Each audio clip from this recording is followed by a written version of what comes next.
नमस्कार माझ्या बालमित्रांनो, उद्या तुमच्या परीक्षा सुरू होत आहेत एसएससी बोर्डाच्या। तर 100% परीक्षेमध्ये विचारले गेलेले जे काही प्रश्न होते, मागील 4 वर्षांचा मी अभ्यास केला आहे, 5 वर्षांचा, त्याच्यामध्ये जे कॉमनली विचारले गेलेले प्रश्न आहेत तर तेच मी आज तुम्हाला एक्सप्लेन करणार आहे। तर हे जे उपयोजित लेखन आहे विभाग 5 खूपच महत्त्वाचं असतं तुमच्या परीक्षेच्या दृष्टीने, ठीक आहे। तर हे पत्र जे आहे तुम्हा लोकांना 2020, 21, 22, 23, 22चं पाहिलं नाहीये मी, असेल सुद्धा, आणि आता 24 मध्येही हे तुम्हाला येईल। ओके, तर अशी मला आशा आहे, म्हणून मी विचार केला की चला फटाफट तुम्हाला हे मी एक्सप्लेन करून टाकते की कशा प्रकारे हे पत्र लेखन तुम्हाला समजून घ्यायचं आहे आणि पत्र कशा प्रकारे लिहायची आहेत, ठीक आहे। तर विभाग 5 उपयोजित लेखन, प्रश्न क्रमांक 5 अ, पुढील कृती सोडवा। 1 पत्र लेखन, पुढील जाहिरात वाचा आणि दिलेल्या सूचनांनुसार कृती करा। आता सगळ्यात आधी जे काल माझ्याकडे विद्यार्थी येऊन बसले होते पेपर सोडवण्यासाठी, तर त्यांना जेव्हा मी सांगितलं की ह्याच्यामध्ये काय विचारलेलं आहे तुम्हाला, तर त्या विद्यार्थ्यांनी मला डायरेक्ट हे वाचून सांगितलं। मी त्यांना वेळ दिला होता संपूर्ण स्टडी करण्यासाठी, तर त्यांनी मला फक्त हेच सांगितलं। म्हणजे तुम्ही सुद्धा काय चुका करता की तुम्ही दिलेली जाहिरात नाही वाचत, तुम्ही डायरेक्ट काय विचारलेलं आहे ते वाचता। जर तुम्हाला दिलेली जाहिरात समजली नाही तर मग तुम्ही पत्र कशा प्रकारे लिहिणार, हो की नाही? मग आधी जाहिरात काय आहे ते वाचणं तुम्हाला गरजेचं आहे। काश्मीर 2023 हे बोर्डाच्या गेल्या वर्षीच्या परीक्षेचं आहे, ठीक आहे। चला काश्मीर नुसतं बघायला नव्हे तर पूर्णपणे अनुभवायला। आता काश्मीर फक्त बघूच नका, तुम्ही पूर्ण अनुभव घ्या, प्रत्यक्ष तिकडे जा, तिकडे बर्फ मध्ये खेळा, तिकडे जे त्यांच्या होड्या असतात त्याच्यामध्ये फिरा, गुलाबाचे बाग बघा, सफरचंद बघा, हे काय होणार तुमचे अनुभव। ओके, तर ते अनुभवायला 12ही महिने सौंदर्याचा नजराणा। आता काश्मीर कसं 12ही महिने त्याला म्हणतात ना, स्वर्ग म्हणतात, हो की नाही? तर 12ही महिने सौंदर्याचा नजराणा असलेला हा असा काश्मीर आहे, ते तुम्ही या असं ते म्हणत आहेत। पहिल्या 100 पर्यटकांमधील लकी पर्यटक बना आणि जीवाचे काश्मीर करा पूर्णपणे मोफत। आता त्यांनी एक ऑफर सुद्धा दिलेली आहे तुम्हाला, पहिल्या 100 पर्यटकांमधील लकी पर्यटक बना। ओके, तर एक लकी ड्रॉ काढलाय, जे पहिले 100 लोक बुकिंग करतील ना त्याच्यामधलं एक लकी ड्रॉ ते लोक काढणार, आणि ज्या व्यक्तीचं नाव येणार त्या लकी ड्रॉ मध्ये त्याला ही जी यात्रा आहे ती पूर्णपणे मोफत करायला भेटणार आहे। तर अशा प्रकारची एक ऑफर सुद्धा त्यांनी दिलेली आहे। त्यानंतर दिला आहे संपर्क साधा, बाळकृष्ण पर्यटन सांगली, भ्रमणध्वनी म्हणजे मोबाईल नंबर 98 त्यानंतर फुल्या। ओके, आणि कधीही कुणीही आपला नंबर लिहायचा नाही, लक्षात ठेवा, मी तुम्हाला दरवेळी सांगत असते, ठीक आहे। आता हे जाहिरात काय आहे समजलं आपल्याला। आता मेन काय आहे पत्र लेखन। आता इथे त्यांनी दिलेलं आहे आपल्याला, पर्यटक या नात्याने बाळकृष्ण पर्यटन सांगली या संस्थेकडे काश्मीर सहल माहिती पत्रकाची मागणी करणारे पत्र लिहा। आता तुम्ही जाणार आहात, तर ज्या काही तुमच्या शंका वगैरे आहेत त्या दूर करण्यासाठी तुम्हाला माहिती पत्रकाची आवश्यकता आहे, तर त्यांना एक विनंती पत्र तुम्हाला लिहायला त्यांनी सांगितलेलं आहे, एक पर्यटक या नात्याने, म्हणजे तुम्ही इंटरेस्टेड आहात या काश्मीरच्या ट्रिप मध्ये जाण्यासाठी, एक हे पत्र झालं। आता तुम्ही एक पर्यटक म्हणून जेव्हा पत्र लिहिता त्यावेळी तुमचे तो पत्र कोणत्या प्रकारचा असणार आहे, औपचारिक पत्रलेखन असणार आहे। औपचारिक पत्रलेखन म्हणजे फॉर्मल लेटर। आता बाळकृष्ण जे आहेत त्यांना तुम्ही ते पत्र लिहिणार आहात, ओके। त्यानंतर एक हे त्या लोकांनी तुम्हाला ऑप्शन दिला आहे, त्यानंतर इथे दिलेलं आहे किंवा, ठीक आहे, किंवा मित्र या नात्याने दिव्यांग मित्राला काश्मीर पर्यटनाला नेल्याबद्दल तुमच्या मित्राचे अभिनंदन करणारे पत्र लिहा। दिव्यांग मित्र म्हणजे काहीतरी शरीरामध्ये दोष असतो, म्हणजे दिसत नाही, अपंग आहे, हाताने अधू आहे, पायाने अधू आहे, जे पण त्यांना म्हणतात दिव्यांग। तर असा एक तुमचा मित्र होता, दिव्यांग मित्राला काश्मीर पर्यटनाला नेल्याबद्दल, तर तुमचा जो मित्र होता त्याने अशा दिव्यांग मित्राला आपल्या बरोबर काश्मीरला नेलं आणि त्याने त्याला पूर्ण काश्मीर फिरवलं, म्हणून तुमच्या मित्राचे अभिनंदन करणारे पत्र लिहा। तुम्हाला समजलं की असं त्याला सुद्धा हे लोक घेऊन गेले होते, तर तुम्ही त्यांना अभिनंदन करण्यासाठी तुमच्या मित्राला पत्र लिहित आहात. तर आता तुम्ही तुमच्या मित्राला पत्र लिहिणार, तर ते कोणतं पत्र होईल? अनौपचारिक पत्र लेखन. अनौपचारिक पत्र म्हणजे आपल्या नियरर डिअरर म्हणजे जवळच्या व्यक्तींना, मित्रांना, आई, बाबा, काका, मामा, जे तुमच्या चांगल्या ओळखीचे आहेत त्यांना आपण जे पत्र लिहितो त्याला अनौपचारिक पत्र लेखन म्हणतात आणि इंग्रजीमध्ये त्याला इनफॉर्मल लेटर रायटिंग असं म्हणतात. ठीक आहे. आता तुम्हाला एकतर हे पत्र लिहायचं आहे किंवा तुम्हाला हे पत्र लिहायचं आहे. ठीक आहे. तर आता हे पत्र तुम्ही कशा प्रकारे लिहिणार हे मी तुम्हाला दाखवणार आहे. ओके. आणि हे पत्र तुम्ही प्लीज व्यवस्थितपणे लिहून काढा. ठीक आहे.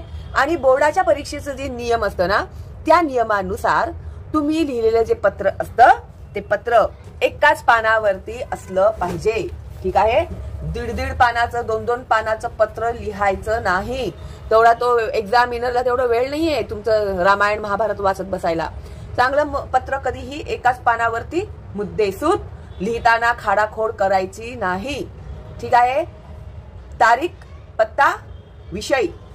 औपचारिक पत्र असेल तर विषय लिहावाच लागतो. तर सगळ्यात आधी आपण घेणार आहोत पर्यटक या नात्याने बाळकृष्ण पर्यटन सांगली या संस्थाकडे काश्मीर सहल माहिती पत्रकाची मागणी करणारे पत्र लिहा. ठीक आहे. तर काल माझ्याकडे आलेले जे विद्यार्थी होते त्यांच्याकडून मी हे पत्र लिहून घेतलेलं होतं, तेच आता मी तुम्हाला दाखवणार आहे आणि काही जर चुकाबिगा असतील तर ते सुद्धा मी तुम्हाला सांगणार आहे. ठीक आहे.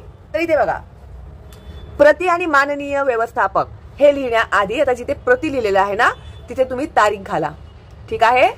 म्हणजे प्रतीच्या आधी इथे लाल लाईन वरती लिहायचं नाही. फक्त मी तुम्हाला समजण्यासाठी देते आहे की इथे तुम्ही दिनांक घाला. ठीक आहे. तारीख घाला.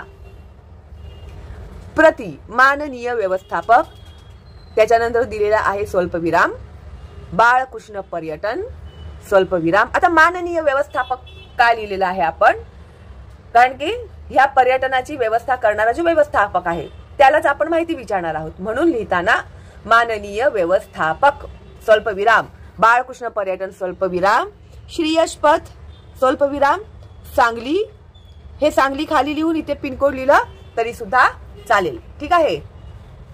त्यानंतर विषय. औपचारिक पत्राला विषय लिहायचं कंपल्सरी आहे, बाध्य आहे. ठीक आहे. त्यामुळे विषय लिहायला विसरायचं नाही. औपचारिक पत्रामध्ये विषय लिहिल्यामुळे जो व्यक्ती असतो ज्याला आपण पत्र लिहिलेलं असतं त्याला विषय वाचल्यावर समजतं की का आपण त्याला पत्र लिहिलेलं आहे. आणि विषय ही शॉर्ट अँड स्वीट असला पाहिजे, नाहीतर विषयाचा अर्धा पत्र सांगून जातो. असं नाही करायचंय तुम्हाला. तर काश्मीर सहलीच्या माहिती पत्रकाची मागणी करण्याबाबत विषय काय आहे? काश्मीर सहलीच्या माहिती पत्रकाची मागणी करण्याबाबत आपण हे पत्र लिहित आहोत. एवढंच लिहायचं आहे सब्जेक्ट. ठीक आहे. एक ओळ सोडून विषय लिहायचं. विषय लिहून झाल्यानंतर परत एक ओळ सोडून द्यायचं. त्याच्यानंतर महोदय लिहा. महोदय लिहिल्यानंतर ओळ सोडलं तरी चालेल, नाही सोडलं तरी सुद्धा चालेल. तुमची बाळकृष्ण पर्यटन ही सांगलीतील एक नामवंत पर्यटन संस्था आहे. नामवंत म्हणजे प्रसिद्ध, फेमस अशी ही पर्यटन संस्था आहे. आता आम्ही कोणालाही पत्र लिहितो ना तर थोडं त्यांच्याबद्दल आम्ही ऐकलं आहे, आम्हाला माहित आहे असं थोडंसं ते लिहिलंय तिकडे. तुम्ही वर्षभर देशभर अनेक सहली नेता. ओके. अनेक सहली नेता तुम्ही.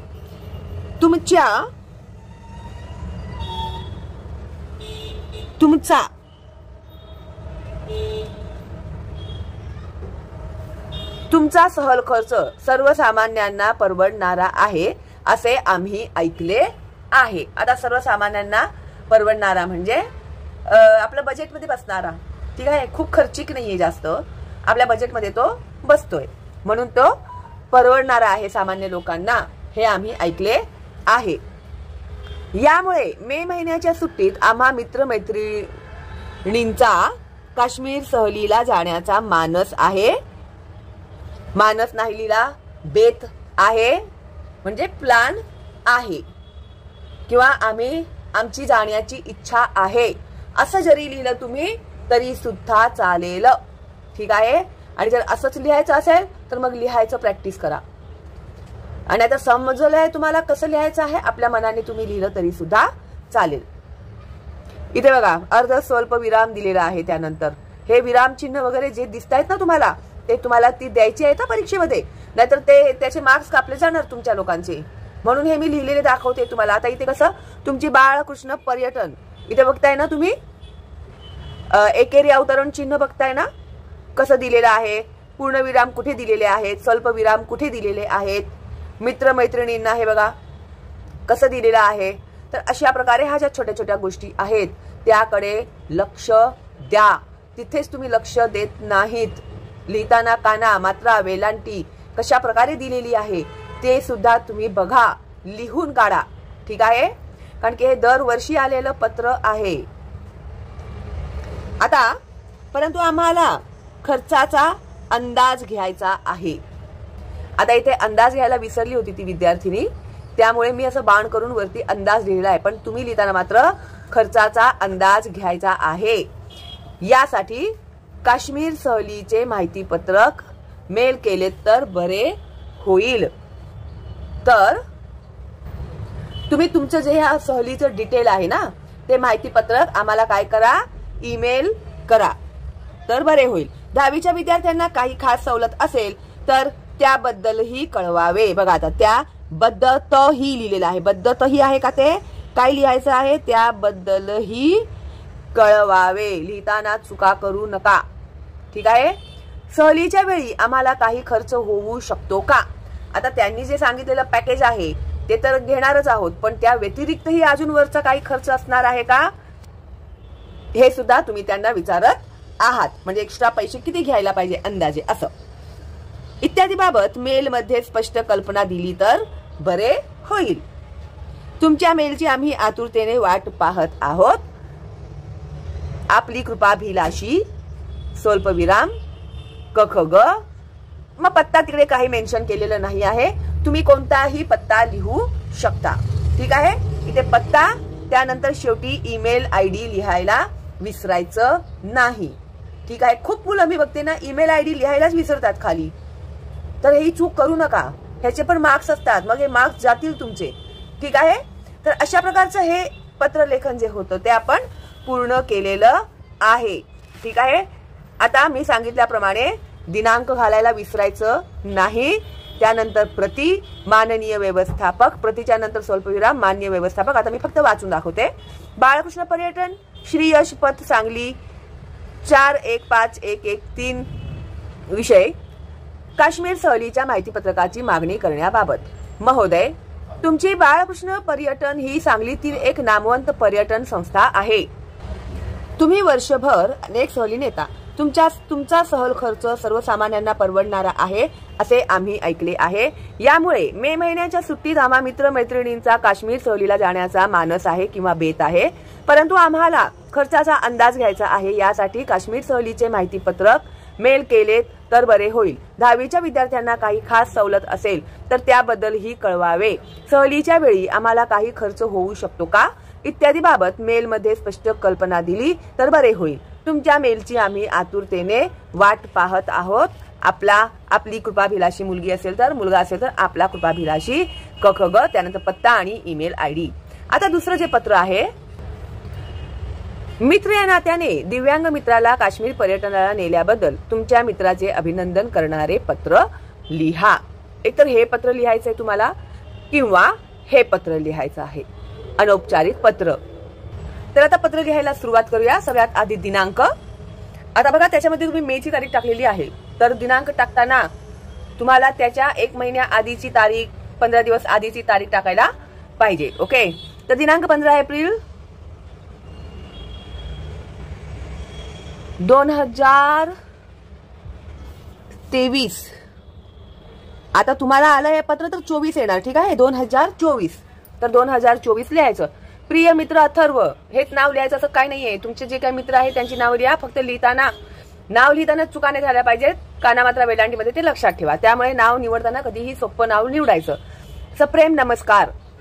या मागील डिसेंबर महिन्यात तुम्ही बरेच जण काश्मीर पर्यटनासाठी गेला होतात.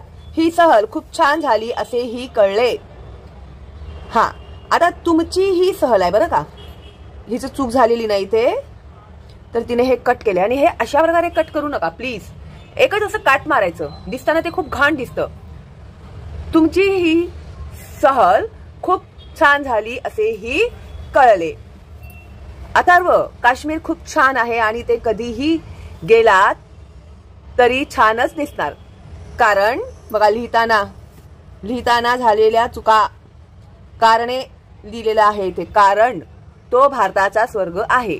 मला तुझे खास अभिनंदन करायचे आहे, ते यासाठी की तू आपला मित्र सागर या सहलीला घेऊन गेलास. सागर दिव्यांग आहे, त्याला डोळ्याने खूप अंधुक दिसते. त्याचा डावा हातही नाही, त्याचा डावा हात असतो. डावा असतो का नाही, तर लिहिताना बरोबर लिहा. त्याचा डावा हातही थोडा अधू आहे, त्यामुळे त्यास सहसा कोणी सहलीला नेत नाही. आता कोणी दिव्यांग वगैरे असेल, काही प्रॉब्लेम असेल तर लोक घाबरतात ना, काय झालं बाबा तर आपल्यावरती जबाबदारी येईल, म्हणून कोणीही त्यांची जबाबदारी घ्यायला तयार होत नाही. तर ते इथे मेन्शन केलेलं आहे.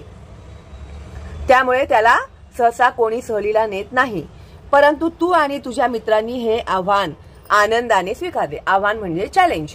आम्ही घेऊन जातो, चल काय होतं बघूया, असं बिंदास. 10 दिवसांच्या सहलीत त्याची काळजीही घेतलीस आणि त्याला स्थलदर्शनही घडवलेस. सागरने ह्या सहलीचा खूप आनंद लुटला असे मला कळले आहे. तुमचे हे कार्य संवेदनशील मनाचे उत्तम उदाहरण आहे. तुमच्या सगळ्यांचे मनापासून अभिनंदन. उद्गारवाचक चिन्ह. तुझा मित्र क ख ग आणि पत्ता तुम्ही काहीही लिहू शकता. ईमेल आयडी लिहायला विसरायचं नाही. ठीक आहे. तर अशा प्रकारे तुम्हाला 2 पैकी एक कोणतंही पत्र लिहायचं आहे. कोणतं तुम्ही पत्र लिहिणार आहात ते व्यवस्थित विचार करून ठरवा. ठीक आहे. ओके. तर ऑल द बेस्ट तुम्हाला तुमच्या परीक्षेसाठी. आणि तुमचं पेपर खूप चांगलं जाणार आहे. अजिबात टेन्शन घ्यायचं नाही. उद्या परीक्षा आहे, रात्री झोप पूर्ण करायची. ठीक आहे. ओके. आणि काही टेन्शन घेऊ नका, तुमचं पेपर खूप छान जाणार आहे. आणि परीक्षेमधल्या अजूनही काही महत्वाच्या व्हिडिओज मी टाकणार आहे, त्यामुळे माझे जे पुढचे येणारे व्हिडिओ आहे ते सुद्धा तुम्ही बघा. ओके.